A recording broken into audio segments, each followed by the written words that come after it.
آپ نکلے, آپ کو بھوک تھی اور کہیں کہیں دنوں کی بھوک تھی, صحابہ نے کھلایا, ہم کیا بولتے, بھوک لگے ہوئی تو بولنا بھوک نہیں لگی, کسی کو بولنا نہیں کھانا دیجئے, دیے ہوئے تو اتنا سا کھانا, بس اتنا تکلف کے ساتھ, اگر 2 سے 3 نوالے کھا لیے تو شادی کے رشتے نہیں آئیں گے, لڑکی کو بولیں گے اتنا کھاتی, لہٰذا اتنا ہی کھانا 2 لوگوں کے سامنے, تکلفات, لوگ کیا کہیں گے, ارے بھوک تو 4 روٹیوں کی بیچاری کو, لیکن کھاتی 2 نوالے. اس لیے بہت سی بار اپنے تقریروں میں کہتا ہوں, عورتوں کو اگر صحت مینٹین کرنا ہے نا تو وہ اتنا کھانا کھانا جتنا دعوتوں میں کھانا کھاتے, گھر پہ بھی اتنا ہی کھانا, انشاءاللہ صحت مینٹین ہو جائیں گی. اور مردوں کو کہتا ہوں تم جتنا گھر پہ کھانا کھاتے ہو نا, دعوتوں میں اتنا کھانا تمہاری صحت ہی مینٹین رہیں گی, ورنہ دعوتوں میں جا کے ایسا حال ہوتا کہ دن بھر رننگ کر کے جاتا ہو اور شام میں بتاتا پھر کیا ہے. نہیں, گھر پہ جتنا کھاتے اتنا دعوتوں میں مردوں نے کھانا, اور عورتیں دعوتوں میں جتنا کھاتی گھر پہ اتنا کھانا, انشاءاللہ دونوں کی صحت مینٹین رہیں گی. 1/3 میدے کو خالی رکھو, 1/3 پانی, 1/3 کھانا, 1/3 میدا خالی ایمٹی, اس کو بھی ذرا ریلیکس رہنے دو, ٹھیک ہے. تو کھانا بھی اتنا کھانا جتنا لوگ کیا کہیں گے. زیادہ کھانا اچھی بات نہیں ہے, زیادہ نہیں, نارمل بھی نہیں, لوگ کپڑے ایسے کیوں, لوگ کیا کہیں گے, پانی ایسا کیوں پیتے, لوگ کیا کہیں گے. یہ بھی بڑا مسئلہ ہے نا, کھانا کون سے ہاتھ سے کھاتے, سیدھے ہاتھ سے, پانی کون سے ہاتھ سے پیتے, سافٹ ڈرنک کون سے ہاتھ سے پیتے, الٹے ہاتھ سے. کیوں, لوگ کیا کہیں گے. سماج میں سسٹم ہے, سیدھے سے کھاؤ الٹے سے پیو, یہ تو اسٹینڈرڈ ہے, مینیجرز کرتے ہیں بڑے بڑے, فلاں کرتے ہیں, یہ کرتے ہیں, کلچر ہے, یہ اسٹیٹ وہ کنگڈم میں ہی چلتا ہے, ہم ان کی اتباع کیسے نہیں کریں گے, لہٰذا ہم کھائیں گے. نبی اکرم صلی اللہ علیہ وسلم نے ایک مرتبہ ایک شخص کو دیکھا, وہ کھانا الٹے ہاتھ سے کھا رہا تھا, آپ نے کہا کہ اپنے سیدھے ہاتھ سے کھا, کل بھی یمینک, سیدھے ہاتھ سے کھا. اس نے تکبر کی بنیاد پہ کہا, حالانکہ کھا سکتا تھا, کہا میرا سیدھا ہاتھ نہیں اٹھتا. تب اس زمانے میں لوگ الٹے ہاتھ سے بھی کھاتے تھے, تو آپ صلی اللہ علیہ وسلم اس کو بددعا دی اور کہا اللہ تیرا ہاتھ کبھی منہ تک نہ پہنچا سیدھا.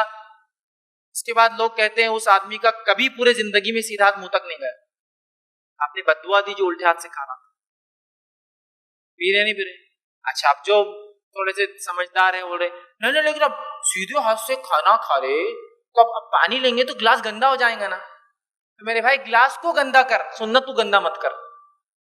ہوندے گندا کوئی مسئلہ نہیں, سنت گندی مت کر, اپنے دماغ مت چلا شریعت میں, ٹھیک ہے. سیدھے ہاتھ سے بھی گندا ہوگا ہونے تو کوئی مسئلہ نہیں. اس میں کوئی ممانعت ہے کہ گلاس گندا ہو جائیں گے تو آپ کو دعوت میں سے ہکال دیں گے لات مار کے؟ نہیں, وہ کچھ نہیں بولیں گے. اس میں بھی احتیاط کر سکتے ہیں. ٹشو کا زمانہ ہے, دستیوں کا زمانہ ہے, کتنا آسان ہے. صحابہ کے زمانے تو پہننے کو کپڑے نہیں ہوا کرتے, تو ٹشو دستی کا تصور, توال وغیرہ کا تو سوچ بھی نہیں تھی ان کے بیچاروں کی. تو سب کچھ ہے, دستی ہے, ٹشوز ہے, چلو اتنا ہی خراب ہونا ہے تو ٹشو سے بھی کرو, لیکن سیدھے ہاتھ سے. تو بیچارے کھا رہے, اب کھاتے کھاتے والے میں الٹے سے پیتا, لیکن جب کھانا ہو گیا تو پھر سیدھے ہاتھ سے. نہیں, سیدھے سے ہی کھائیں گے, سیدھے سے ہی پیئیں گے, اور ہر کام کی شروعات سیدھے سے ہی کریں گے. سمجھ گیا؟ ہمارا کھانا پینا بھی لوگ ڈیفائن کرتے ہیں, ٹھیک ہے. اٹھنا اور بیٹھنا لوگ کیا کہیں گے, ہے نا, اس میں بھی ہے نا. مجھے تفصیلات میں جانے کی ضرورت نہیں. دیکھو بچوں کو ماں سمجھا رہی, باپ سے اپن وہ انکل کے پاس جا رہے ہیں, ہاں ہی از امانگ دا ایلیٹس, وہ سماج کے بہت مالدار ایلیٹ لوگوں میں سے, اونچے لوگوں میں سے. جب صوفے پہ بیٹھے نا تو ایک دم جا کے بھد بول کے نہیں بیٹھنا, ایسا سوفسٹیکیٹ چلتے ہوئے جانا. پہلے دیکھنا کوشن کتنا نرم ہے, کیا کہ تو کوئی بہت اندر چل جاتے. پھر ایک پیر پہ دوسرا پیر اسٹائل سے ڈالنا, پھر سیدھا ہاتھ ایسا رکھ کے تھوڑا سا ٹیڑھا ہو کے بیٹھنا, یا ادھر ایسا نہیں کرے تو انکل سمجھیں گے اپنے کو صوفے پہ بیٹھنا نہیں آتا. اب اس کے گھر جا رہے, صوفے کو ہاتھ رکھنے کی جگہ سے نہیں, بچے پریشان, ابا کیا کرنا, اس کو ہاتھ ہی نہیں رکھنے کے. اور بول رہا بعد میں ٹریننگ دوں گا اس کی میں تم. ارے انسانی سادگی, صوفے بیٹھنے کے لیے بیٹھے. ارے کیسا جنگلی جاہل آدمی یار, صوفے پہ پیرا رکھ کے بیٹھ گیا. بیٹھنے کی جگہ ہے نا, بیٹھے, کیا مسئلہ. ہاں اگر خراب ہو جاتی ہے, نقصان ہوتا ہے, تب نہیں بیٹھنا چاہیے, بٹ اگر وہ بنا ہوا اسی کے لیے تو کیا مسئلہ. نبی اکرم صلی اللہ علیہ وسلم کھانے بیٹھتے تو عموماً نیچے بیٹھتے اور اکڑو بیٹھتے, پانی ڈال کے, اکڑو سمجھتے نا, دونوں پیر اوپر رکھے آدمی اکڑو جیسا بیٹھتا ہے. یا کبھی کبھار ایک زان, مطلب ایک پیر فولڈ ہوتا اور ایک پیر سیدھا ہوتا, ایسا بیٹھتے تھے. پانی ڈال کے عموماً کم بیٹھتے تھے. اکڑو یا ایک فلیٹ ہوتا تھا اور ایک اسٹینڈنگ پوزیشن میں پیر ہوتا تھا, بس ایسا بیٹھتے تھے. تو آپ دیکھیے اس میں کیا مسئلہ ہے. لیکن ساری چیزیں تو بیٹھنا اٹھنا بھی لوگوں کے حساب سے ہے نا. جب آپ بیٹھے, بہت سے لوگ ہوتے ہیں جب آپ بیٹھے تو بیٹھنے کا اسٹائل یہ ہے کہ آپ بلیزر کی بٹنز کھول دیں گے, نہیں تو معیوب مانا جائیں گے. لوگ بولیں گے اتنا بھی نہیں سمجھتا, بلیزر والے بیٹھتے وقت کھولنا چاہیے. جب آپ اٹھے تو اٹھتے فوراً بٹنز کو لگا کے, کیا ہوتا کھلا رہا ابھی تو, کوئی یہ سنت ہے کیا, کوئی پکڑ ہوں گی کیا, روز قیامت کو عذاب ہے کیا اس کا. لیکن یہاں ساری, اچھا سنت میں اتنی پابندی نہیں ہے, چھوڑ دیے وہ تو چلتا, کون سا دنیا میں کیوں اتنی پابندی بھی بھائی، اس میں بھی چھوڑ دی تو چلتا ہے نا. نہیں، لوگ کیا کہیں گے، مسئلہ سب لوگوں کا ہے. وہ سب سے بڑا بت ہے جس کو ہم کو راضی کرنا ہے. لوگ کیا ایسا بیٹھنا نہیں آتا، اٹھنا نہیں آتا اس کو، سمجھ رہا ہے بات کو. اسی طرح آپ دیکھیے سونے اور جاگنے کا معاملہ بھی لوگ کیا کہیں گے ہوتا ہے. دیکھو مہمان جا رہے ہیں اپنا، ذرا ایسا ایک دم تم جیسا سوتے نا کیسا ویسا بھی نہیں سونا. اب سونے کے بعد انسان کو کیا کنٹرول، یار منہ کھلا ہے تو کھلا ہے، کیا کریں گا وہ. نہیں تمہارا منہ کھلا رہتا، میں تم کو کچھ دیتا چنگا منگا، منہ چپکا کے سو، نہیں تو لوگ دیکھ لیں گے، رشتے نہیں آئیں گے، فلاں ہوں گے. تم سوتے تو آنکھیں آدھی آدھی کھلی رہتی تمہاری، تو سو گیا انکانشیس موت. اللہ کے رسول صلی اللہ علیہ وسلم حدیث میں فرماتے ہیں کہ نیند جو ہے وہ موت کی بہن ہے، آدمی کو معلوم نہیں ہوتا. اور قرآن کہتا ہے کہ جب انسان سوتا ہے اس کی روحیں جمع کر لی جاتی تو وہ ایکویلنٹ موت ہے. پھر اللہ چاہتا ہے جس کی لوٹا دیتا ہے، جس کی نہیں چاہتا ہے رکھ لیتا ہے، مطلب وہ نیند میں مر جاتا ہے. پھر تو موت ہے نیند. اب اس میں بھی تم بول رہے کنٹرول کرو، چونکہ لوگ کیا کہیں گے. ارے انکانشیس مائنڈ ہونے کے بعد کیسے انسان اپنے آپ کو، بے ہوشی میں کیا کنٹرول کر سکتا ہے کوئی اپنے آپ کو، بتاؤ. نہیں تو ایسا سوتا میاں فلاں ہے، اور وہ بیچارہ پھر کسی کے سامنے سوتا نہیں یار میں ایسا سوتا نا، سب ہنستے میرے پر. یہ سب چیزیں نہیں ہیں میرے بھائی. سمجھیے لوگ ہر چیز لوگ. نوکری کون سی کرنا ہے وہ بھی لوگ کیا کہیں گے، سمجھے. لوگ کیا کہیں گے ڈیفائن ہوتی. میں وہاں جا رہا ہوں، اگر میں وہاں نوکری کروں گا تو لوگ کمپاؤنڈر بولیں گے، تو نہیں وہاں نوکری نہیں کر سکتے. لوگ کیا کہیں، یہ بھی بڑا مسئلہ ہے لوگوں کا. ہر چیز کو ہم نے ڈیفائن کیا نا. انجینئر صاحب تو بڑے ہیں، ڈاکٹر صاحب سب سے بڑے ہیں، فلاں صاحب بڑے ہیں، انہوں بڑے، کوئی بیچارہ کمپاؤنڈر ہے، آفس بوائے، فلاں چھوٹے چھوٹے جاب ہے، بولنے کو بھی شرما رہا، کام کرنے کو بھی شرما رہا. حالت یہ ہے ہم نے ڈیفائن کیا. لوگ کیا کہیں گے بول کے ہم بھی شرما رہے بولنے کے لیے. بہت سارے نوجوان ایسے ہیں ان کے ابا کیا کرتے پوچھو جھوٹ بولیں گے، کیونکہ لوگ اس کو اچھا نہیں سمجھتے. لوگوں کے سمجھنے سے کیا ہوتا، سمجھنے دو. جو حلال ہے وہ حلال ہے، جو صحیح ہے وہ صحیح ہے، جو حق ہے وہ حق ہے. صحابہ ایسے سب چیزوں سے نہیں گھبراتے. دنیا میں لوگ کیا ملامت کرتے ہیں. اسی طرح جو ہے تجارت، لوگ کیا کہیں گے. گھر ایسا کیوں بنایا، لوگوں نے بولا ایسا بناؤ. میرے کو تو پسند نہیں لیکن اب لوگ بول رہے تھے تو لوگ کیا کہیں گے. ٹھیک ہے، پسند ناپسند لوگ کیا کہیں گے. ساری چیزیں لوگوں کے حساب سے. لوگ کیا پسند کرے، یہ برانڈ پسند کرے تو مجھے بھی وہ پہننا چاہیے. لوگ وہ برانڈ پسند کرے، اگر وہ نہیں کروں گا تو لوگ کیا کہیں گے. اس کو سماج میں رہنا سمجھتا نہیں. اگر میں مالدار ہوں اور اگر جلدی اپنے ہینڈ سیٹس کو نہ بدلوں، ہے نا، 5 کے بعد 6 آ، 6 کے بعد 7 اب 8 آ رہا تو نہ لے لوں، 2-4 لاکھ کا ہی کیوں نہ ہو، میرے پھر ویلیو اور ورتھ کیا ہے سماج کے اندر. لوگ کیا کہیں گے کہ یہ امیر ہے کہ نہیں، سب کچھ بھی بول رہا ہے نا. ہوتا ہے لوگ استعمال کی کوئی بھی چیز آپ استعمال کر سکتے ہیں اگر آپ کو ضرورت ہے، لیکن استعمال نہیں اپنا اسٹیٹس بتانے کے لیے کہ میں جیب سے نکالوں تو آدھا کٹا ہوا سیب دکھنا. او بڑا آدمی، چھوٹا نہیں، بڑا آدمی ہے بھائی. آدھا کٹا ہوا سیب رکھتا جیب کے اندر، معمولی تھوڑی ہے، بڑا آدمی ہے. اب اگر چینج نہیں کروں گا تو چھوٹا ہو جاؤں گا جلدی سے. 6 آ گیا تو 7 آتے، 8 کے بھی اعلان ہو گیا تو اب میرے کو تو جانا ہے. لوگ کیا کہیں گے کہ واقعی میں دولت والا ہے نہیں ہے. ارے لوگوں کو کہنے دیجئے، اگر میری ضرورت کی چیز ہے تو میں لوں گا. نہیں تو کتنے بے کس، بے چہارا، غریب، مجبور، معذور، مسکین ہے، وہ زیادہ مستحق ہے میری اس چیز کی. پتہ نہیں اتنے پیسے میں کیا کیا نہیں ہو جائیں گا ان کا. تو لوگ کیا کہیں گے. تو استعمال کی چیزیں بھی، گھر بھی، گاڑیاں بھی، پسند بھی، لباس بھی، پیشہ بھی، تمام چیزیں دنیا کی لوگ کیا کہیں گے. حتیٰ کہ توحید بھی، اتباع سنت بھی، احکام دین بھی، سب لوگ کیا کہیں گے اس کے اعتبار سے ہو رہا. شریعت کیا کری اس کو ہم نے چھوڑ دیا. اب جو ہے آخری چند پوائنٹ اور بات کو میں ختم کر رہا ہوں، یاد رکھیے. وہ یہ ہے کہ لوگوں کے تعلق سے اگر ہم سوچیں گے تو کیا ہوں گا. آئیے ایک واقعہ سنیے. ماں عائشہ رضی اللہ عنہا کو ایک مرتبہ جو ہے خط لکھا معاویہ رضی اللہ عنہ نے اور کہا کہ مجھے کچھ نصیحت کیجیے. حضرت عائشہ رضی اللہ عنہ کو نصیحت کیا کی سنیے. وہ خط میں لکھتی ہیں اور جواب دیتی ہے. خط لکھا، مجھے مختصر اور جامع وصیت لکھ دیجیے، بھیجیں. عائشہ رضی اللہ عنہا نے لکھا اور کہا کہ میں وصیت لکھ کر بھیجتی ہوں تجھے، اللہ تجھے سلامت رکھے.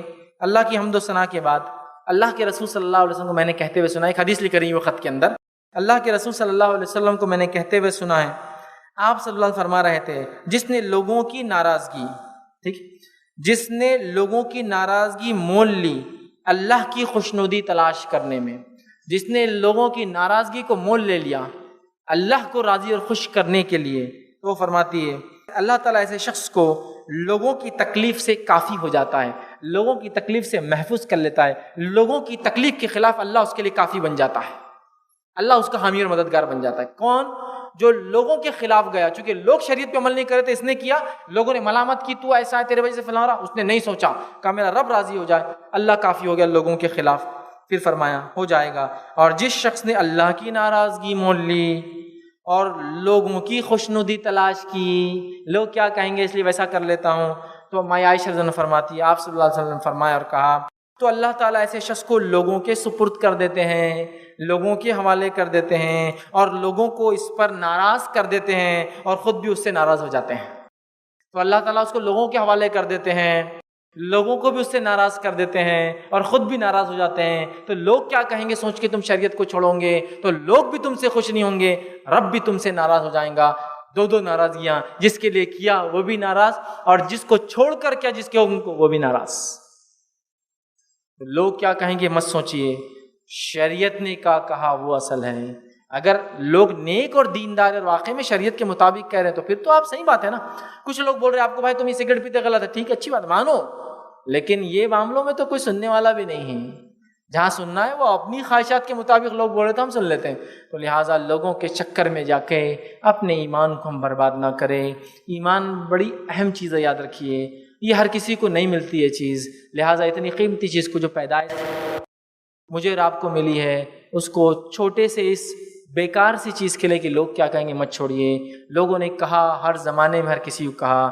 ہم یہ دیکھیں اللہ اور اس کے رسول نے کیا کہا ہے. اگر انہوں نے کہا ہے تو پھر لوگوں کی پرواہ نہ کرے، اور اگر انہوں نے نہیں کہا ہے تو لوگوں کی پرواہ کر کے کوئی عمل نہ کرے بلکہ اس کو چھوڑ دے. تو جو بھی کام کرے وہ اللہ اور اس کے رسول کی تعلیمات کے مطابق، شریعت کے مطابق ہو. جو بھی کام چھوڑے وہ بھی شریعت کے مطابق ہو. تو انشاءاللہ رب بھی راضی ہو جائیں گا، لوگ بھی راضی ہو جائیں گے. اور اگر لوگوں کے چکر میں آ کے آپ نے چھوڑا، شریعت کو بالائے طاق رکھا جیسا ہو رہا ہے، نتیجہ یہ ہوگا کہ اللہ لوگوں کے حوالے کر دیں گا، لوگ بھی ناراض، رب بھی ناراض، اور بہت مشکل ہے پھر رب ایک بار ناراض ہو جائے تو اس کو راضی کرنا. لہٰذا توبہ کریں اپنے اعمال سے، اور لوگوں کے چکر میں جا کے اپنے اعمال کو برباد نہ کریں، بلکہ جو شریعت نے بتایا اس کے مطابق زندگی گزارنے کی ہم کوشش کریں. چاہے وہ دینی زندگی کے معاملات ہو یا دنیاوی تمام معاملات کو ہم کتاب و سنت کے مطابق کرنے کی کوشش کریں.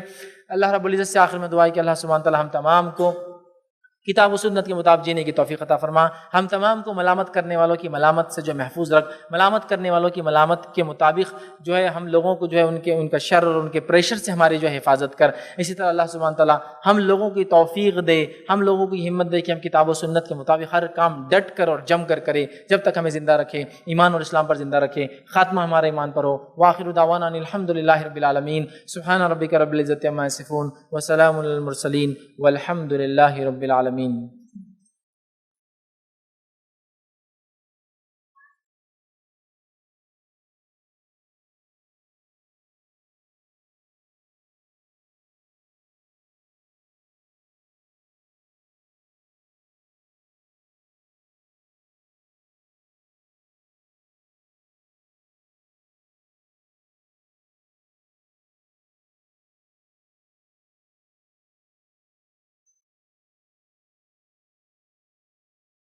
السلام علیکم ورحمۃ اللہ وبرکاتہ.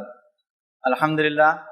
تو میں سوال و جواب کا سیشن کرنے سے پہلے جناب ابوبکر فیض صاحب کو دعوت دیتا ہوں کہ وہ آ جائیں تاکہ اس کا سلسلہ شروع کیا جا سکے.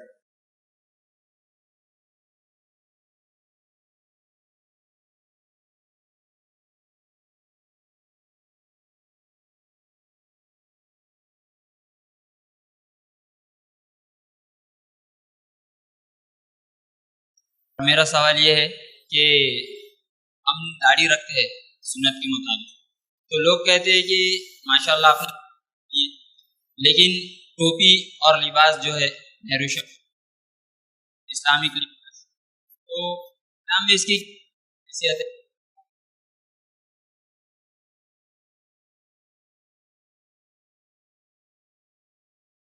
بسم اللہ الرحمن الرحیم. الحمد للہ رب العالمین، والصلاة والسلام علی خاتم النبیین والمرسلین. رب اشرح لی صدری ویسر لی امری واحلل عقدۃ من لسانی یفقهوا قولی. اما بعد. بھائی نے ایک سوال کیا ہے کہ لباس کے تعلق سے، جس میں ان کا سوال تھا کہ ہم داڑھی رکھتے ہیں تو لوگ بولتے ہیں کہ یہ تو اچھا کیا، لیکن ٹوپی اور کرتا وغیرہ ایسا لباس بھی ابھی اختیار کر لیجیے. تو دیکھیے سب سے پہلے چیز یہ ہے داڑھی جو ہے وہ تو رکھنا واجب ہے، مومن کے لیے ایسی بات ہے. یہ مسئلہ تو ہو گیا. اگر اس معاملے میں سماج ابھارتا ہے تو اس سے بڑی خوش نصیبی کی کیا بات ہو سکتی ہے؟ تو اچھی بات ہے.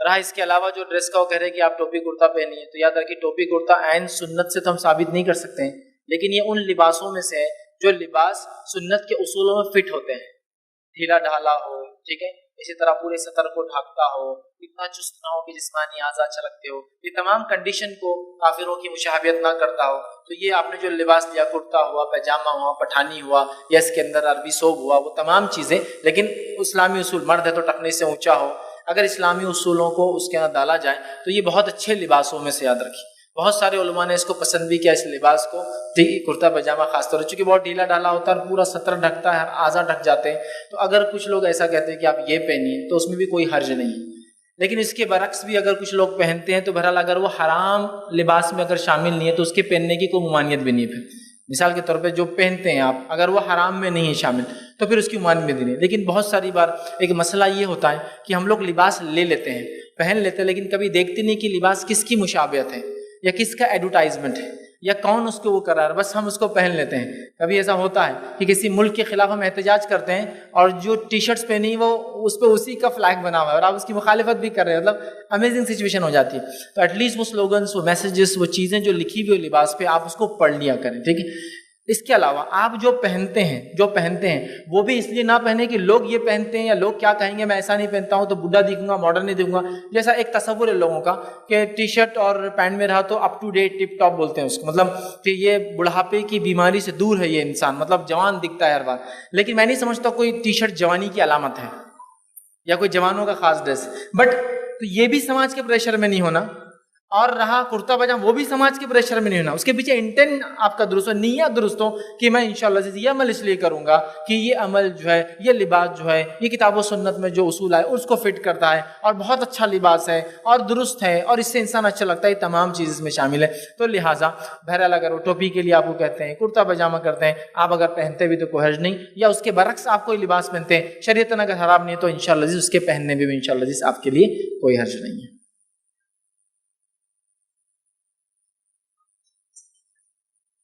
جزاک اللہ خیر محسن الجزا۔ انشاءاللہ دوسرا سوال چٹ میں سے لیا جائے گا۔ اس میں سے پہلا سوال جو آیا ہے، سوال یہ ہے کہ کچھ لوگ اپنے بچوں کا نکاح صرف اس لیے نہیں کرتے ہیں کہ ابھی اس کی پڑھائی یعنی کہ تعلیم اس کی جاری ہے، اتنی جلدی نکاح کریں گے تو لوگ کیا کہیں گے؟ آپ سے گزارش ہے کہ براہ کرم اس کی پر روشنی ڈالیں۔ السلام علیکم۔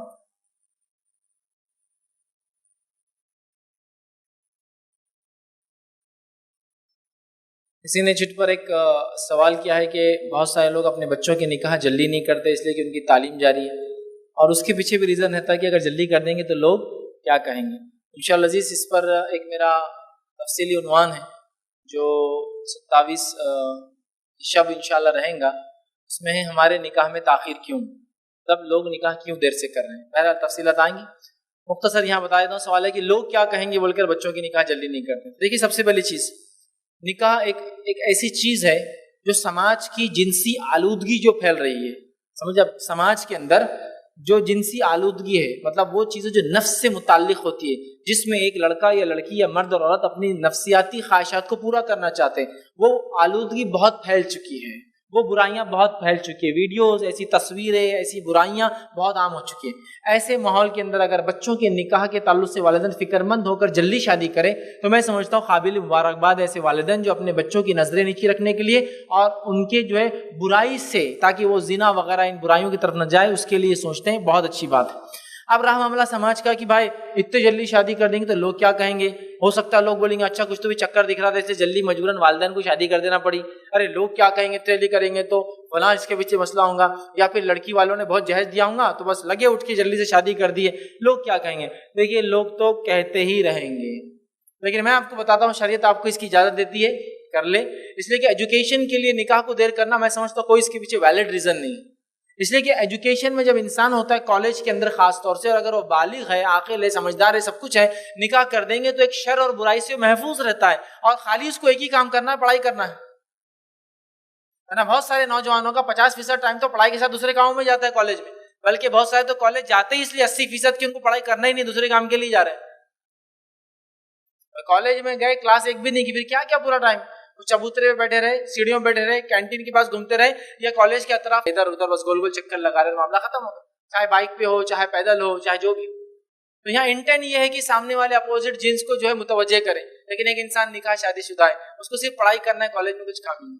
اچھا ایک اور ہوتا ہے، بچے کماتے نہیں چونکہ کالج جاتے ہیں، تو پھر کیسا ہو، بچی بھی کماتی نہیں، ظاہر سی بات ہے بچہ بھی کماتا نہیں، تو کون ان کو کھلا رہا ہے ابھی؟ کون ان کا ذمہ دار اور کفیل ہے؟ والدین. تو اگر والدین یہ سوچے ہمارے بچے برائی سے بچ جائیں گے نا، خرچ تو ہم ہی کر رہے ہیں ان پر ابھی بھی، جب تک یہ شادی نہیں کریں گے تب بھی، جب کمائیں گے تب، ابھی خرچ تو ہم ہی کر رہے ہیں، جب کمائیں گے جب بھی خرچ یہ کریں گے انشاءاللہ. پھر نکاح کر دینے میں کیا حرج ہے؟ دونوں خرچہ اٹھا لیں. لیکن دونوں کے بچے جنسی آلودگی برائی سے بچ جائیں گے، جنسی رجحانات سے بچ جائیں گے، اور اس کا بینیفٹ کیا ملیں گا آپ کو معلوم؟ اگلی نسلیں جلدی تیار ہوں گی. تو جو یہ چاہتا ہے کہ اس کا ریٹائرمنٹ جلدی ہو، شادی جلدی کرے. اب دیکھیے ایک آدمی کی شادی ہو رہی ہے، اس کا رشتہ طے ہو رہا ہے 25-26 کے بعد، پھر اس کے بعد وہ رشتہ طے کرنے کے بعد وہ رشتہ بھی جو طے کر دیتے ہیں، رسم کر کے چھوڑ دیتے ہیں. میں اس کو اپنی زبان میں کہتا ہوں ایک لالی پاپ رہتا ہے، بچہ ضد کرتا ہاتھ میں دیتے نا، چوستے رہو اس کو، مائنڈ ڈائیورجن. مطلب وہ بہت ضد کر رہا تو رشتہ کر کے چھوڑ ڈالو. اب 4 سال تک بیچارہ وہاں انتظار کر رہا، 10 سال بھی کر رہا، ٹھیک. اب اس کے بعد 30 سال کی عمر ہوتے ہوتے آئی تو شادی ہو رہی ہے، تو دوست احباب بولتے بھائی تھوڑے دن کے لیے کہے کچھ، اب جانے کا ٹائم آ گیا، ختم ہو گئی آدھی زندگی، 30 ہو گئی تمہاری، تو تھوڑے دن کے لیے چپ کائی کو کرتے. اب وہ پوزیشن آ جاتی ہے، پھر وہ شادی کرتا ہے. اب اس کا بچہ جوانی کو جب پہنچے گا، 18 سال کا ہوگا، تو اس کی عمر کیا ہوگی؟ جب اندر 30 ایئر میں اگر میرج ہوئی تو یہ آدمی 48 ایئرس کا ہوگا جب اس کی ایک نسل اس کے بعد کھڑی ہوں گی، جو ابھی کماتی نہیں ہے، صرف کھڑی ہے.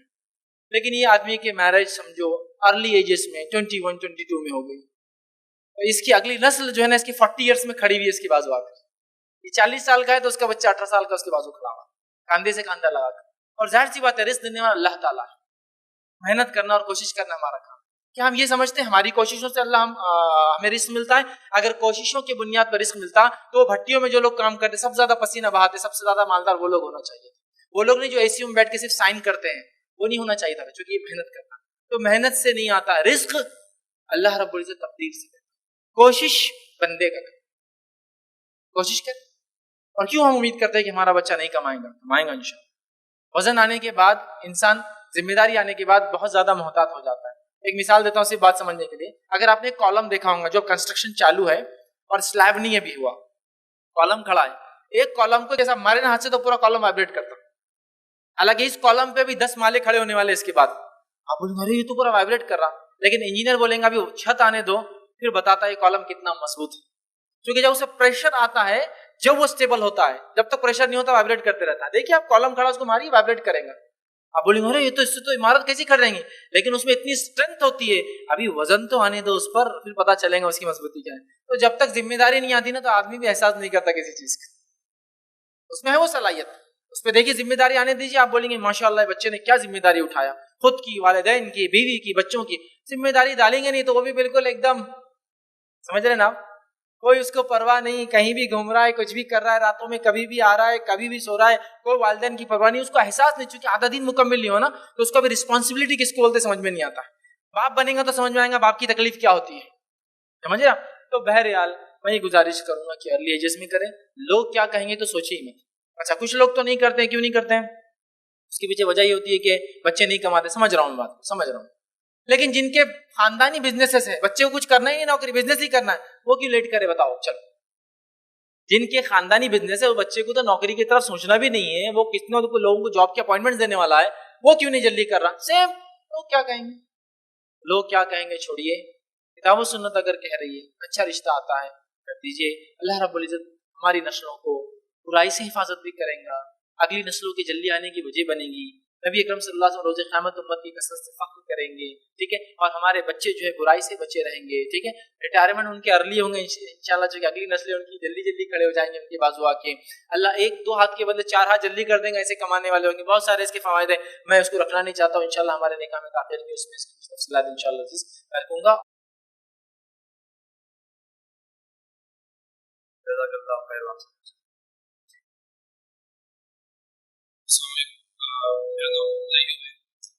فیس پہ میرا ایک سوال تھا کہ سنتوں کا ترک کرنا جبکہ اس کی حقیقت جانتے ہوئے، مثال کے طور پہ کوئی ایک سنت ہے جس کی حقیقت مجھے پتہ ہے، مثال جیسا کہ قدم سے قدم نماز پڑھتے ہیں تو قدم سے قدم ملانا اس کی حقیقت اور وہ سب کو پتہ ہے، اور اس کو ترک کرنا یہ کیسا ہے؟ آبویسلی سنت کا تو انکار ہے، لیکن جیسا کہ آپ بتائیں کہ لوگ کیا کہیں گے اور اس کا یہ شمار کیا شرک میں ہوگا، جیسا کہ اس تعلق سے گزارش ہے کہ نام کے ساتھ میں آپ کا پیشہ بھی بتائیں. جی میں IT پروفیشنل IBM میں جاب. شیخ سے گزارش کرتا ہوں کہ سلمان کے اوپر روشنی ڈالیں۔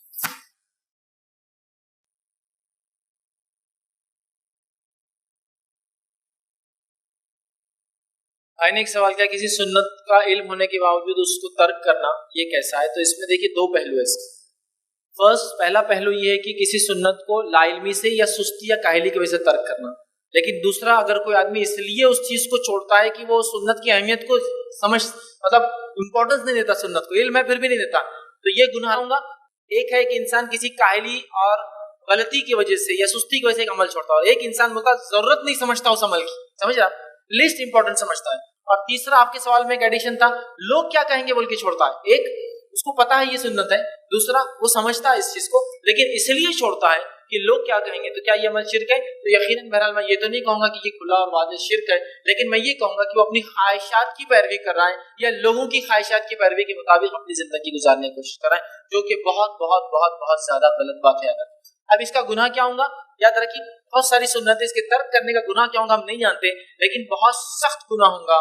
اللہ تعالیٰ پتہ نہیں اس کو دنیا میں کس مصیبت میں ڈال دے گا یا کیسے عذاب میں مبتلا کرے گا وہ لوگ جو نبی کی مخالفت کرتے ہیں۔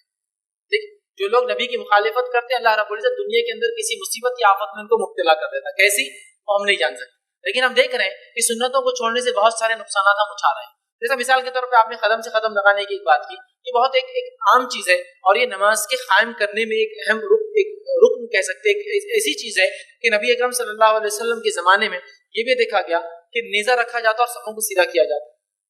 کچھ بار یہ دیکھا گیا کہ صفوں میں اگر جگہ ہوتی تو دو لوگ دھکا دیتے ادھر سے کہ بس جگہ ہے اس کو پور کرو، لیکن آج یہ عمل نہیں کرنے سے ہم دیکھتے ہیں آپ صلی اللہ علیہ وسلم فرمائے کہ میں شیطان کو تمہارے صفوں کے بیچ میں آتا ہوا دیکھتا اور وہ ہم دیکھتے ہیں رنگت والا، اسٹیٹس والا، میں غریب کی بازو نہیں کھڑا ہو سکتا ہوں تو میں ایک فٹ دور کھڑا ہوتا ہوں، اس سے یہ شیطان آنا شروع ہو گیا۔ ایک کے بازو ایک کھڑے رہنے میں جو بات تھی وہ بات ختم ہونے سے کئی مختلف چیزیں آ گئی، سمجھ رہے ہیں بات کو؟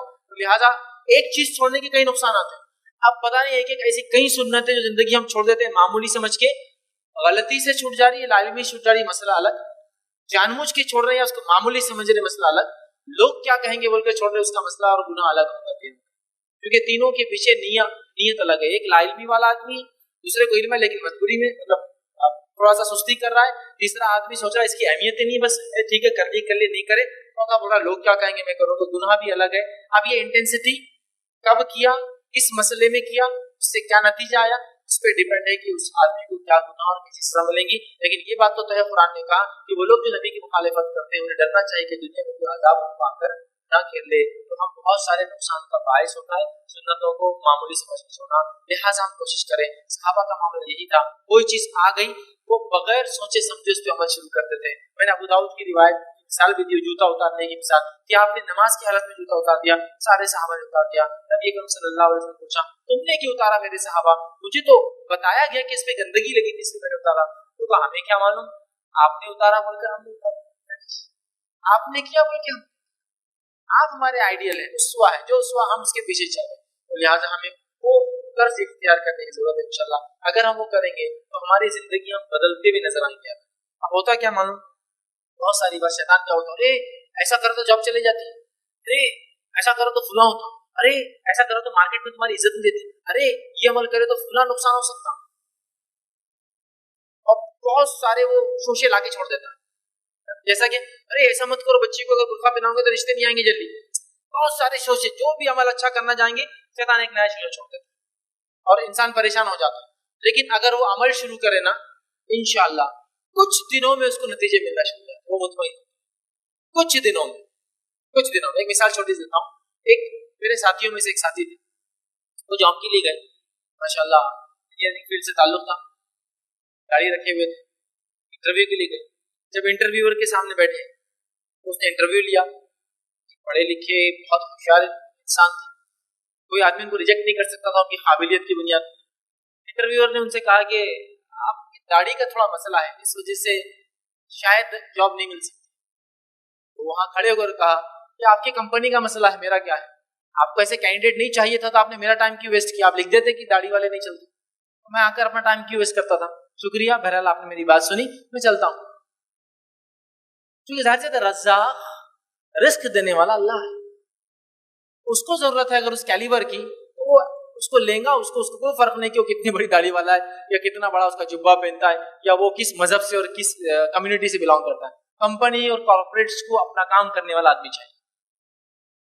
لیکن ہم احساس کمتری میں ہوتے ہیں سنتوں کے معاملے میں, دینی معاملات. ہم کہ میں اگر نماز پڑھوں گا تو جاب سے نکال دیا جاؤں گا.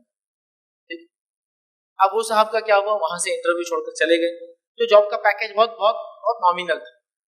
اس کے بعد ایک دوسری جگہ انٹرویو دیا, بہت ہائی پیکیج ملا ان کو, سمجھ رہا. اگر وہ سمجھتے نہیں نہیں بھائی یہ رسک دینے والا ہے تو کمپنی ہے, لہٰذا ٹھیک ہے سر میں کل سے صاف کر کے آتا ہوں, تو اللہ رب العزت کو ناراض کر چکے ہوتے ہیں. انسانوں کو خوش کرتے لیکن وہ کبھی خوش نہ ہوتے, تھوڑے دن بعد جاب بھی چلی جاتی. تو آپ فرم رہیے, آپ جو عمل کریں. اور میں جانتا ہوں بہت ساری چیزوں پہ عمل کرنے میں شروعات میں بہت تکلیفیں آتی ہیں. پریکٹیکلی میں بھی اسکول کالج سے پڑھا ہوں, بہت سارے لباس کے معاملے میں جب میں نے تبدیلی لائی, ایک آدمی کالج جا رہا ہے پینٹ شرٹ میں ہے لیکن اس کی پینٹ اونچی ہے تو ہر کوئی دیکھتا ہے, پورا کالج دیکھتا ہے یہ نمونہ کون ہے, کوئی دیکھتا ہے. بہت ساری فیلنگس آتی ہیں انسان میں کہ یار کیوں لوگ ایسی نظروں سے میرے کو دیکھتے ہیں. اپنے ہی سماج میں اپنا اجنبی ہے, تو ایسے نان مسلم مسلم میں دیکھ رہے ہیں کہ ارے کیا ہو رہا ہے, ان کو معلوم نہیں وہ ساری چیز. بہت مشکل ہوتی ہے, لیکن جب آپ عمل کرنا شروع کر دیتے ہیں اللہ رب العزت آپ کو اس عمل کی چاشنی, اس کی مٹھاس دکھانا شروع کر دیتے ہیں, اس کے بینیفٹس اور فائدے آپ محسوس کرنا شروع کر دیتے ہیں. بس جم جائیے. تو سنت کو گناہ کیا ملے گا میں نہیں بتا سکتا ہوں الگ الگ چھوڑنے کا, بٹ کوشش یہ ہو کہ ہم کو عمل کرنا ہے. انشاءاللہ آپ کیجیے. اللہ رب العزت جس چیز سے آپ ڈر رہے تھے نا آپ نے, لیکن ڈرتے ڈرتے بھی وہ عمل کو نہیں چھوڑا, نہیں بھائی نبی نے کیا میں کر رہا ہوں, اللہ اس میں دیکھیے کیسی برکت دیتا ہے. اور آپ دیکھیں گے اور محسوس کریں گے الحمدللہ میں نے مال کو دھوکہ دے کر نہیں بیچا, چونکہ نبی نے حکم دیا جو دھوکہ دے ہم میں سے نہیں ہے, لہٰذا آپ چاہے کسٹمر کم ہی آئے لیکن میں بغیر اسی کروں گا. تھوڑے دن بعد اس کا مارکیٹ ایسا بنتا ہے کہ اس کے پاس پیور مال ملتا ہے, پورا مارکیٹ میں ایک ہی آدمی بیچنے والا, لوگ ڈھونڈ ڈھونڈ کے اس کی دکان پر. لیکن اگر میں سوچ لوں نہیں یار وہ مال میں ملاوٹ کرنا ہی پڑتی, سب کر رہے, تو پھر کیا ہوتا ہے آپ نے لوگوں کو خوش کیا, لوگ بھی آپ سے ناراض, رب بھی ناراض ہو جاتا ہے. اس معاملے میں ہم ڈٹ جائیں انشاءاللہ اللہ رب العزت ہماری مدد کرے. جزاکم اللہ خیرا کثیرا. انشاءاللہ اگلا سوال چھٹی سے لے جائیں گے جو خواتین کی طرف سے آیا ہے. ایک سوال آیا ہے, آج حلال رزق کمانے سے گھر کے مرد رک جاتے ہیں کہ میں فلاں کام کروں گا تو لوگ کیا کہیں گے. صحابہ کرام کی زندگی سمجھائے کہ ان کا کیا معاملہ ہے اس تعلق سے.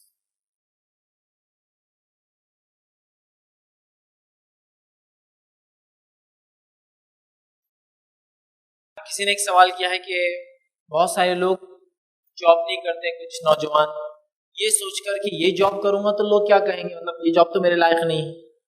تو اس معاملے میں صحابہ کی زندگی سے چاہ رہے کچھ مثالیں دوں. دیکھیے سب سے پہلی چیز تو یہ, صحابہ حلال کمائی کے معاملے میں بڑے مطمئن تھے اور وہ کسی بھی حلال کمائی کو معمولی نہیں سمجھتے تھے اور کسی کام کو چھوٹا اور بڑا نہیں سمجھتے تھے. ایسے صحابہ بھی تھے جو جوتوں کی تجارت کرتے, جوتے بناتے تھے. ایسے صحابہ بھی تھے جو گولڈ اور سلور اور ڈائمنڈ کے مرچنٹس تھے, مطلب سونا چاندی اور ہیرو کی تجارت کرتے تھے. ایسے صحابہ بھی تھے جو مارکیٹ میں لا کے مالوں کو چادروں پر رکھ کر فروخت کرتے تھے. تو ایسے صحابہ بھی تھے جن کے ہزاروں ہزار اونٹ سفر کرتے ایک ملک سے دوسرے ملک سامان لے کے تجارت کا, مطلب ایک اتنا چھوٹی تجارت کی راستے پر بیچ رہے ہیں تو دوسرے اتنے بڑے مرچنٹس تھے. لیکن کبھی انہوں نے تجارت کے نام پر ایک دوسرے کو یہ نہیں کہا کہ تو چھوٹا میں بڑا, میری تجارت افضل تیری مفضول, ہم ایسے اور تم ویسے. وہ حلال روزی کو حلال مانتے اور اسی کو ترجیح دیتے اور حرام سے اجتناب کرتے. لیکن آج ہمارے ماحول میں بہت سارا یہ جس کو کہتے ہیں نا اسٹیٹس بن چکا ہے جاب بھی. حلال حرام کی تمیز نہیں لیکن اسٹیٹس, حرام میں اگر دکھاوا ہے اور تمام چیزیں تو حرام کی طرف جا رہے ہیں, لیکن حلال میں تھوڑا سا جاب ٹائٹل تھوڑا چھوٹا ہے, فلاں ہے, تو لوگ حلال کو چھوڑ دیتے ہیں. میں نوجوانوں سے اپیل کروں گا آپ جاب جو بھی ملے حلال ہے, زیادہ دیر انتظار مت کیجیے, لگ جائیے, کوشش شروع کر دیجیے. اللہ رب العزت آپ دیکھیں گے اسے برکت دیں گا اور اس جاب کی وجہ سے اگلی جاب آپ کے لیے ریڈی ہوتی جائیں گی. ہم کیا سوچتے ہیں کہ اچانک ہم ایک کورس کریں گے اور جا کر ایک دم بڑی جاب ہمیں مل جائیں گی. نہیں, آپ کو چھوٹے سے شروع کرنا ہے, چونکہ ہر بڑی چیز کی شروعات کبھی نہ کبھی چھوٹی ہی ہوتی ہے, یاد رکھیے. کبھی نہ کبھی کسی بڑی چیز کی شروعات چھوٹی تھی, یاد رکھیے. تو لہٰذا آپ شرمائیے مت. میں نے دیکھا بہت سارے لوگ شرماتے ہیں. جیسا میں ایک مثال دیتا ہوں, میں ایک مقام پر کسی جگہ جا کے ایک درس لیا کرتا تھا, تو وہاں وہ ایک اسپتال تھا, درس جہاں میں بیٹھ کر لیا کرتا تھا تو وہاں وہ کمپاؤنڈر کی سیٹ تھی, وہاں سے بیٹھ جاتا تھا کہ بیچ میں تھی نا, اور لوگ سامنے بیٹھ کے سنتے تھے. تو کچھ لوگ آتے تھے کبھی اور مجھ سے پوچھتے تھے کہ ڈاکٹر صاحب کب آنے والے ہیں. تو میں ٹائم وغیرہ دیکھ, مجھے معلوم تھا تو بتا ڈاکٹر صاحب 2:30 بجے آئیں گے 3 بجے. تو کچھ بچے ہنستے تھے, نوجوان بولتے تھے فیض بھائی آپ کو کمپاؤنڈر سمجھ رہا ہوں. تو میں نے کہا اس میں کیا مسئلہ, اگر مجھے کمپاؤنڈر بھی سمجھ رہا ہے مطلب اس میں کیا مسئلہ ہے. تو نہیں بولے وہ چھوٹی جاب ہے نا. میں نے کہا یہ چھوٹی سوچ ہے, جاب چھوٹی نہیں ہے. حلال چیز اگر ہے تو چھوٹی نہیں یاد رکھیے، ہماری سوچ چھوٹی اور بڑی یاد رکھیے. ہم چیزوں میں، جاب میں، کپڑوں میں، کرسیوں میں، بیٹھنے اٹھنے میں ڈیفرینشیٹ کرتے ہیں. اگر ہم سادگی اختیار کر لینا جو نبی اکرم صلی اللہ علیہ وسلم کی تھی، جن سے بڑی شخصیتیں دنیا میں آئی ہیں نہ کبھی آئیں گی، ان کی زندگی دیکھو، ان میں کچھ ایسا ملتا ہے کیا کہ یہ اسٹیٹس ہے، یہ مقام ہے، میں یہاں نہیں بیٹھوں گا، یہ نہیں کھاؤں گا، ایسا نہیں اٹھوں گا، یہاں نہیں جاؤں گا، ان سے نہیں ملوں گا، ان سے نہیں ملوں گا، وہ صحابی ٹھیک نہیں رہتے، اچھے حال ہے، میں ان سے نہیں ملوں گا، یہ صحابہ میرے قریب ہو، یہ صحابہ دور جائے. کچھ نہیں. وہ سادگی آپ کو ملیں گی کہ ایسی سادگی نہ کسی ریلیجیس یا نان ریلیجیس لیڈر میں آپ کو دنیا کی ملیں گی. ایسی سادگی تھی نبی اکرم صلی اللہ علیہ وسلم میں، تو وہ اختیار کرنے کی ضرورت ہے. تو لہٰذا لوگ کیا کہیں گے بول کر کسی جاب کو مت چھوڑیے. حلال ہے، اچھی جاب ہے، شروع کیجیے. ابتدا ہو سکتا چھوٹی ہو، لیکن انشاءاللہ اللہ حلال چونکہ آپ نے کوشش کی، آگے برکت دیں گا اور آپ اس کے ثمرات، اس کے نتیجے آپ دیکھیں گے. حقیر سمجھ کے تو کسی حلال چیز کو کبھی مت یہ حقیر ہے. یہ کہیے کہ میں کسی اور چیز کے تلاش میں ہوں، لیکن حقیر سمجھنا، لوگ کیا کہیں گے بول کے نہیں کرنا. میں نے ایسے کچھ لوگوں کو دیکھا ہے جو زندگی بھر کام نہیں کرتے. کیوں کام نہیں کرتے معلوم؟ ہمارے ابا اتنی بڑی جاب پہ تھے، میں کیسا کروں گا، اور زندگی بھر اس کو بڑی جاب نہیں ملتی اور کام نہیں کرتا، اور زندگی بھر بیٹھ کر بھائیوں کے اور بہنوں کے اور رشتے داروں کے اس پہ کھا رہا ہے. ارے میرے بھائی اٹھ، جا اور کام کر، چاہے کتنا بھی چھوٹا ہو، وہ تیرے لیے خیر اور برکت کا باعث ہے بنسبت وہ جو تو اسٹیٹس کے چکر میں جاب چھوڑ رہا ہے. اور کئی امت مسلمہ کے نوجوان اپنی زندگی اسی میں برباد کر رہے ہیں، اسٹیٹس کے چکر میں، فلاں جاب کے چکر میں جو ہے وہ بھی چھوڑ دے رہے ہیں. اور اس وجہ سے کیا ہوتا ہے، جب آپ تکبر، لوگوں کی وجہ سے چھوٹا بڑا سمجھ کے، یا پھر لوگ کیا کہیں گے سوچ کے کرتے ہیں، ایک لمبا زمانہ پھر ایسے ہی گزارنا پڑتا ہے. تو نوجوانوں سے اپیل کروں گا، محنت مشقت کیجیے. کوئی جاب چھوٹی بڑی نہیں ہوتی، اگر حلال ہے تو لگ جائیے. اللہ تعالیٰ یہ چھوٹی شروعات کو انشاءاللہ عزیز ایک بڑی چیز کی طرف لے جائیں گا. اور ایک مثال دی جاتی ہے انگلش کے اندر، there is always a space on the top. اوپر ہمیشہ اوپر جگہ خالی ہوتی ہے اچھے لوگوں کے لیے. آدمی کہیں سے بھی شروع کرے، اگر اچھا انسان ہے، محنتی ہے، تو اللہ تعالیٰ اس کو پہنچا دیتا ہے جو اس کا مقام ہے. تو لہٰذا ہم کوشش کریں، اللہ رب العزت انشاءاللہ برکت دیں گا. لوگ کیا کہیں گے سوچ کر کسی جاب کو چھوٹا بڑا مت سمجھیے. حلال ہے تو کرنا شروع کر دیجیے، اللہ تعالیٰ انشاءاللہ اس میں برکت دیں گے. جزاک اللہ خیرا کثیرا. انشاءاللہ اگلا سوال مائک سے لیا جائے گا.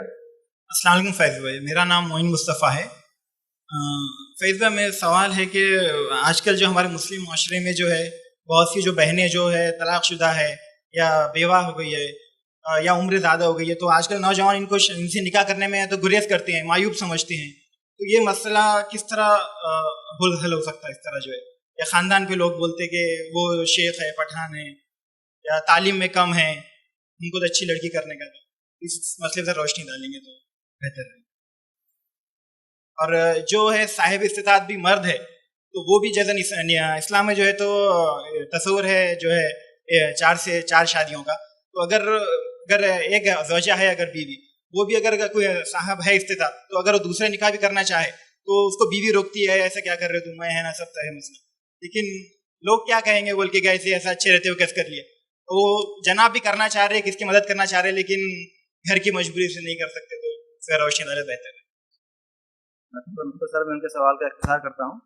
وہ اس سوال کر رہے ہیں کہ بہت ساری چیزیں جو آج ہمارے معاشرے کے اندر ہے کہ لوگ صرف اس لیے وہ کام نہیں کرتے، حالانکہ وہ شرعی کام ہیں، ایک سے زائد شادی ہے یا حسب و نسب کا فرق دیکھ کر نکاح نہیں کیے جاتے ہیں، اسی طریقے سے کوئی کام نہیں کیا جاتا ہے. میں شخص سے گزارش کرتا ہوں اس سوال کے اوپر روشنی ڈالیں.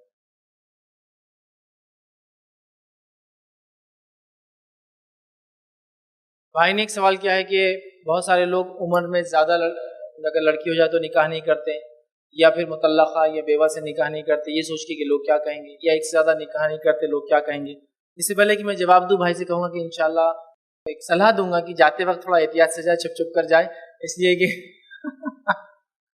آپ نے ایک مکھی کے چھتے کو چھیڑ دیا ہے، ٹھیک ہے، دوسری شادی کا بول کر.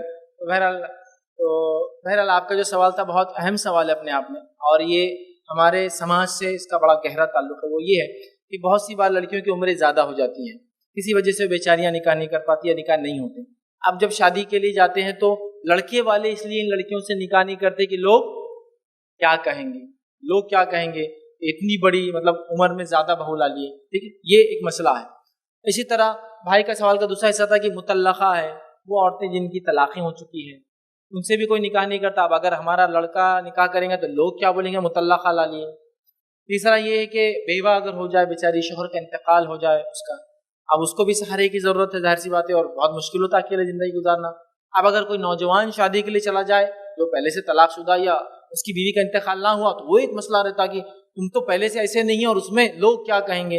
مطلب کوئی نوجوان اگر لا لے پہلے اس کا نکاح اور ایسا ہو جائے تو کیا کریں گے. یاد رکھیے نوجوانوں کے لیے ایسا کوئی مسئلہ نہیں ہونا چاہیے. لوگ کیا کہیں گے مت سوچیے. نبی نے کیا کیا اگر میں سمجھتا ہوں وہ آپ کو سامنے میں رکھوں تو یہ مسئلے سب چھوٹے نظر آئیں گے.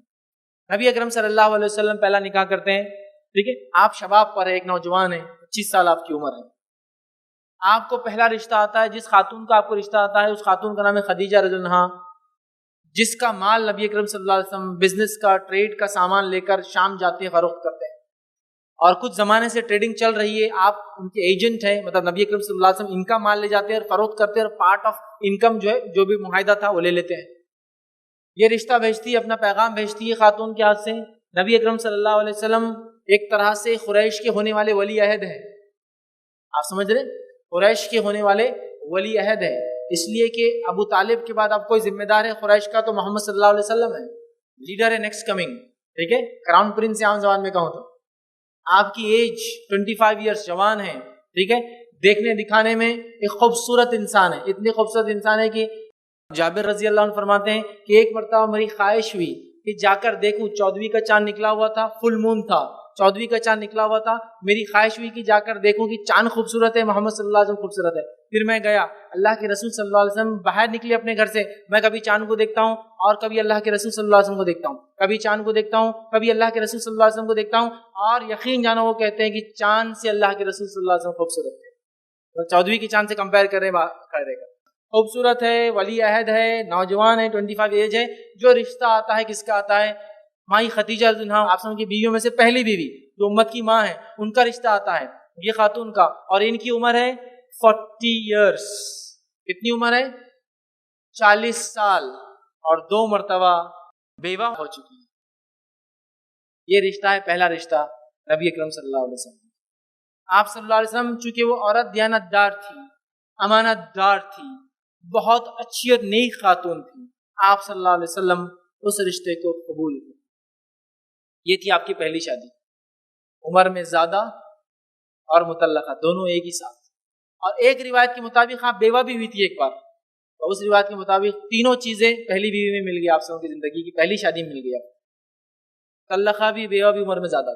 کنش کچھ بھی نہیں رہا بولنے کے لیے میرے پاس کہ اب اگر یہ نمونہ اور آئیڈیل ہے محمد صلی اللہ علیہ وسلم, تو ہمارے آئیڈیل تو وہ ہے جو ایک بیوہ اور مطلقہ عورت کا سہارا بنتے ہیں, جو 40 سال عمر میں ہے. مطلب آپ سے عمر 15 ایئرس, 15 سال زیادہ ہے, اور آپ 25 سال, قریش کے لیڈر, ہونے والے لیڈر, اور وہ خوبصورتی اور وہ تمام چیزیں, لیکن اس کے باوجود بھی دیانت داری, امانت داری, نیکی, اس عورت کی اچھائی کو دیکھ کر آپ اس رشتے کو یس بولیں, قبول کریں. تو بس میں سمجھتا ہوں اس امت کے پاس تو بولنے کے لیے عذر نہیں کہ لوگ کیا کہیں گے. ارے محمد صلی اللہ علیہ وسلم سے آگے کوئی تھا کیا, ان سے خوبصورت کوئی تھا کیا, ان سے افضل کوئی تھا کیا, اور کوئی رہیں گا کیا. بس جب انہوں نے کیا تو میں اور آپ کیا ہیں, یہ کہے گا نخرا. یہ سب جو ہے نا بس وہی دنیا کا جو بت سوار ہے نا, لوگ کیا کہیں. ارے لوگوں نے کیا نہیں کہا میرے بھائیوں, چھوڑو ان کو. اس کے علاوہ یہ تو آپ نے 3 ہی باتیں کہی. کلر کم ہے تو شادی نہیں ہو رہی ہے, صحت زیادہ ہے تو شادی نہیں ہو رہی, کتنے مسئلے ہیں. ارے امہات المومنین کو ذرا سیرت پڑھو, ہماری ماؤں کو دیکھو, نبی کی جو ازواج ہماری ماں ہیں امت کی, ان سے نکاح کوئی نہیں کر سکتا تھا نبی کے بعد. ٹھیک ہے, یہ ہماری ماں ہے, ہماری ماؤں کو دیکھو, ہماری ہر ماں کلر میں الگ ہے. حضرت صفیہ ہے, دیکھنے دکھانے میں خوبصورت ہے, لیکن ایک دھبا تھا گال پر, آپ بچپن میں شاید مار لگا تھا. حضرت عائشہ رضی اللہ عنہا ہے, خوبصورت خاتون ہے. حضرت سودا ہے, جن کے تعلق سے لہیم شہیم, اور اچھی خاصی جو ہے وہ لہیم شہیم خاتون تھی, مطلب سامت کے اعتبار سے ہیلدی تھی. تو دوسری کچھ خاتون ہے جو بہت دبلی پتلی ہماری ماں ہے. ہر الگ الگ رنگت ہے, اور الگ الگ جسامت سب ماں ہوتی ہیں, الگ الگ عمریں ہیں, اور کوئی مطلقہ ہے, کوئی بیوہ ہے. صرف ایک ہی کنواری خاتون سے آپ نے نکاح کیا تو حضرت عائشہ تھی, باقی تمام عورتیں یا تو مطلقہ تھی یا تو بیوہ تھی, تمام. تو ہمارا نبی جو ہمارے لیے اسوہ نمونہ ہے, اس کی زندگی سے تو بھائی یہی ملتا.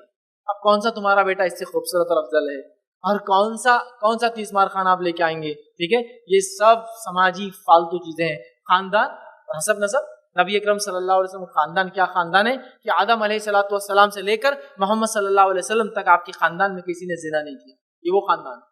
ایمان پہ نہیں تھے کچھ لوگ لیکن نسلی اعتبار سے سمجھے نا بہت اہم ہوتا نسل کا صحیح ہونا. یہ وہ خاندان ہے, یہ وہ خاندان ہے.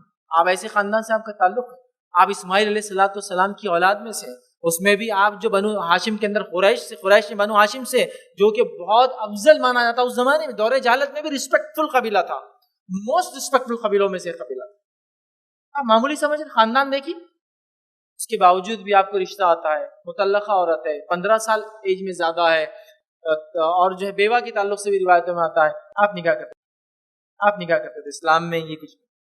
رہا سماج کا دوسرا مسئلہ جو آپ نے کہا, ایک سے زیادہ نکاح کرنا, یاد رکھیے یہ چیز بھی شریعت نے حلال قرار دی ہے, لیکن اس کے باوجود بھی بس وہی ہے کہ لوگ کیا کہیں گے.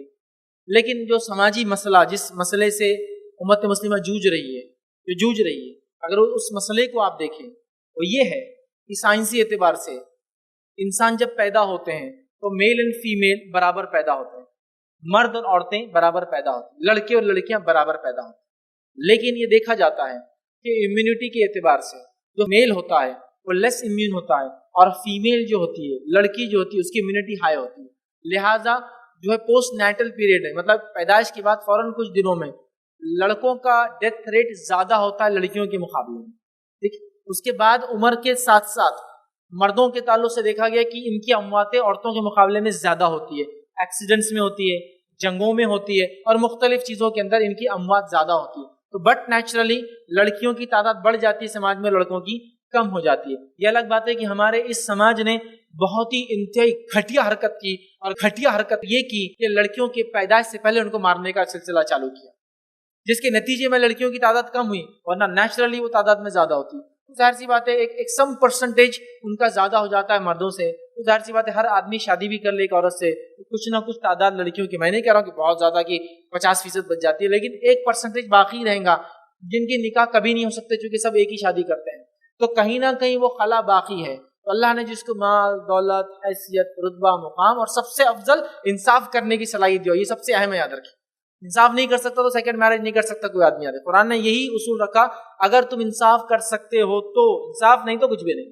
ٹھیک ہے, تو لہٰذا اگر انصاف کر سکتا ہے, کھلا سکتا ہے, پلا سکتا ہے, اچھے سے رکھ سکتا ہے تمام چیزیں, تو پھر وہ اس کے لیے جا سکتا ہے. لیکن یہاں بھی مسئلہ وہی ہے, شریعت کیا کہتی ہے الگ, اللہ کے رسول صلی اللہ علیہ وسلم نے کیا کیا الگ, صحابہ نے کیا کیا وہ سب بعد میں. پہلے لوگ کیا کہیں گے, فرسٹ چیز یہ لوگ کیا بولیں گے. اچھا گھر والے بولا اچھا ٹھیک ہے تم کرتے کرو, لیکن لوگوں کو کیا جواب دیں گے, پھر لوگ آگے.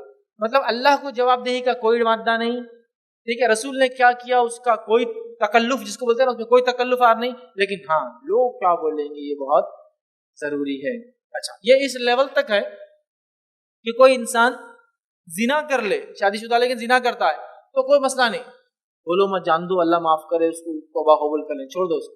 دوسری شادی کیا گندی نظر کا آدمی دکھ رہا ہے, یہ دوسری شادی کیا, بس پرابلم چالو. اس کی بیوی بری ہوں گی بیچارہ جب بھی دوسری شادی کر, ارے بیوی بہت اچھی ہے جی, اس کی پہلی بیوی تو ایسی ہے کہ پری مل گئی اس کو, یہ جو ہے نا گندی نظر کا شیطان نہیں ہے, اس نے گڑبڑ کر رہا. اچھا مطلب بیوی نہیں جی, میاں بیوی کا کچھ بھی مسئلہ نہیں, ان کے امی بہکاتے ان کے چونکہ ان کو بہو پسند نہیں ہو, مطلب کہیں نہ کہیں کوئی نہ کوئی الزام کے بغیر ہوں گا نہیں. یا تو نہیں بیمار رہتی ہوں گی جی اس لیے دوسری کر رہا اس نے, فلاں ہے, مطلب ایک نہ ایک سائڈ. اچھا اب یہ سب نہیں ہونے کے بعد وہ جو ہے نا وہ بہت خطرناک ہے, اس نے ڈورے ڈالی. یا تو جو دو ہے ان میں پرابلم ہے, تیسری آنے والی, مطلب there are issues, problems, مطلب اتنا عجیب مسئلہ ہے کہ لوگ غلط کام کرتے ہیں, زنا, ٹھیک ہے, بغیر بتائے کہ دوسرے شہروں میں عورتوں کو رکھ لیتے, فلیٹس وغیرہ دلا کے, اس کو برا نہیں مانتے, لیکن سیکنڈ میرج تو نہیں ہو سکتی. سمجھ رہے آپ, چونکہ لوگ کیا کہیں گے. اب چلو یہ ساری چیزیں تو تھیوریٹیکل ہے, اب کوئی کرتا نہیں تو کیا ایگزامپل دوں میں آپ کو. صحابہ کے زمانے تو ہوتا تھا نا, اب تھیوریٹیکل سے پریکٹیکل ایگزامپل لیتے ہیں بات سمجھنے کے لیے.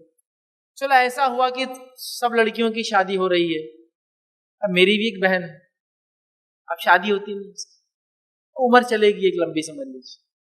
اب لمبی عمر جانے کے بعد میں کیا آپشن سوچتا ہوں, اب کوئی آ کے بیچارہ اللہ کا بندہ یا تو شادی کر لے, اس سے کوئی اللہ کا نیک بندہ شادی نہیں پہلی بنا تو کم از کم دوسری بیوی بنا لے, یار زندگی گزر رہی بیچاری کی, سفید بال ہوتے جا رہے سر میں, ایسی دعائیں کرتا ہے، پھر مطلب یہ اللہ بس کچھ تو اس کا مسئلہ نہیں.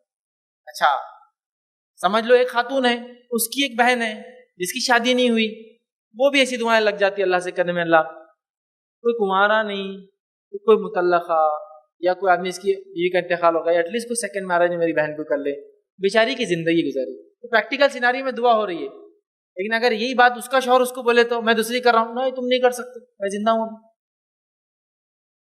بہن کا مسئلہ کیسے حل ہوگا؟ اس کی بہن سمجھے نا، مطلب لائف میں امپریکٹیکل باتیں ہم بہت کرتے ہیں، لیکن پریکٹیکلٹی کی طرف بھی تو جائیے.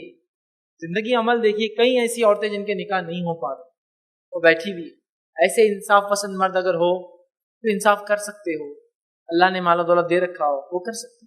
میرا مقصد یہ جواب دینے کا کسی کو ابھارنا نہیں تھا، مقصد یہ تھا کہ ریئل سیناریو کی طرف دیکھیے، اور لوگ کیا کہیں گے یہ تو میرے پاس وجہ ہو نہیں ہے، یہ تو وجہ ہی نہیں ہے. لوگوں نے کیا نہیں کہا اور لوگ کیا نہیں کہتے ہیں، ٹھیک ہے. تو لہٰذا خاندان الگ ہو بھی تو شادی ہو سکتی ہے، قبیلہ الگ ہو بھی تو شادی ہو سکتی ہے، لڑکی عمر میں زیادہ ہو بھی تو شادی ہو سکتی ہے، لڑکی کی ہائٹ زیادہ ہو بھی تو اس سے شادی ہو سکتی ہے، لڑکی مطلقہ ہو بھی تو کنوارا آدمی شادی کر سکتا ہے، لڑکی بیوہ ہو بھی تو کنوارا آدمی سے شادی کر سکتا ہے. لڑکی کی عمر تھوڑی بہت نہیں 15 سال یا 25 سال زیادہ ہو بھی تو یہ نکاح ویلڈ ہے، بالکل صحیح ہے، ٹھیک ہے. لڑکی کی عمر بہت کم ہو بھی تو شادی میں کوئی مسئلہ نہیں. لڑکی زیادہ پڑھی لکھی ہے تم سے تو بھی شادی مسئلہ نہیں، لڑکی کم پڑھی لکھی ہے تو بھی شادی میں کوئی مسئلہ نہیں. اور بے انتہا جو کنڈیشن ہم نے لگایا سب کو توڑ دیجئے. اگر دیندار ہے تو سب کچھ ہو سکتا ہے، باقی کو کیا ٹرین ہے، ٹھیک ہے. لہٰذا دینداری کو ترجیح دیجیے، باقی تمام ہمارے بنائے ہوئے اصول ہے. اور لوگ کیا کہیں گے سوچ کے کرتے ہیں تو یہ بہت خطرناک بات ہے، یاد رکھیے. اس سے کئی مصیبتیں اور پریشانیاں ہمارے امت پہ آ سکتی ہے، صرف یہ سوچنے سے کہ لوگ کیا کہیں گے اور شریعت کو ہم اس معاملے میں بازو رکھ دینا، یہ بہت خطرناک چیز ہے. جزاک اللہ خیر.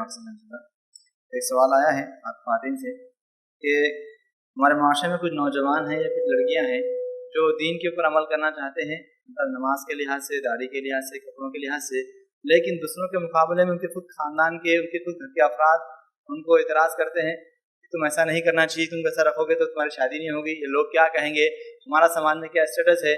تو ایسے لوگوں کے لیے کیا ہو کہ جو ان کو باہر کے مقابلے میں خود ان کے گھر والوں سے ان کو تکلیف ہوتی ہے اگر وہ دین کے معاملے میں عمل کرنا چاہتے ہیں، تو لہٰذا اس کے اوپر روشنی ڈالیں.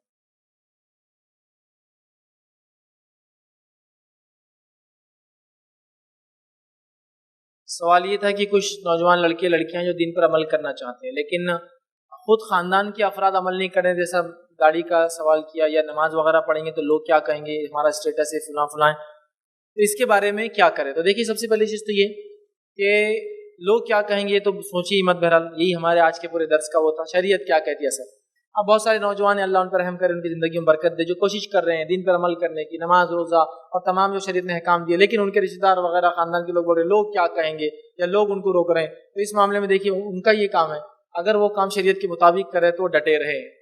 خاندان کے لوگ لعنت ملامت کرتے، برا بولتے تو سن لے، ان کو غلط نہ بولے، سن لے، لیکن اپنے رویے اپنے عمل کو نہ بدلے. ٹھیک ہے، جیسا میں نے کئی جگہ دیکھا ہوں کہ اگر لڑکے کو نوجوان کو داڑھی رکھنا ہے تو پتہ نہیں خاندان میں کتنے لوگوں سے اس کو جدوجہد کرنا پڑتی. کئی لوگوں سے ابا بولتے میں نے رکھا، تم رکھ سکتا بڑا، تو سوئیں گا نہ رکھ کے میں کاٹ ڈالوں گا. تو گھر کی عورتیں بول رہی نہیں ایسا مت کرو، ابھی شادی کے بعد کرنا. کچھ لوگ صلاح دے رہے آ کر کے نہیں ابھی شادی ہونے دو اس کے بعد یہ کرنا. کچھ لوگ آ کر صلاح دے رہے فلاں کرنا.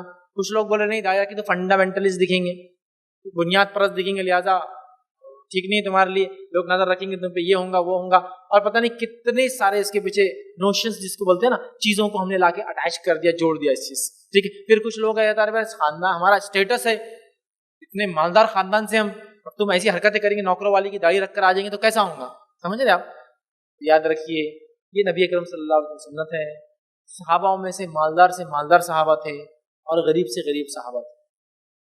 سمجھ رہے آپ؟ مالدار سے مالدار صحابہ تھے اور غریب سے غریب، لیکن داڑھی وغیرہ پہناوا اسلام پہ عمل کرنے میں وہ کبھی آگے پیچھے نہیں رہے. میں ایک اندازے کے مطابق بات بتا رہا ہوں.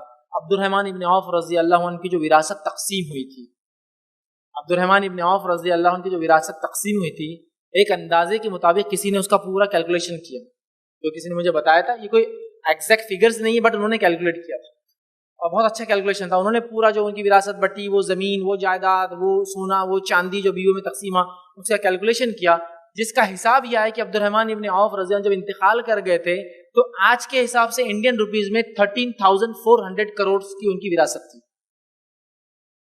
13,400 کروڑ انڈین روپیز کی وراثت تھی ان کی.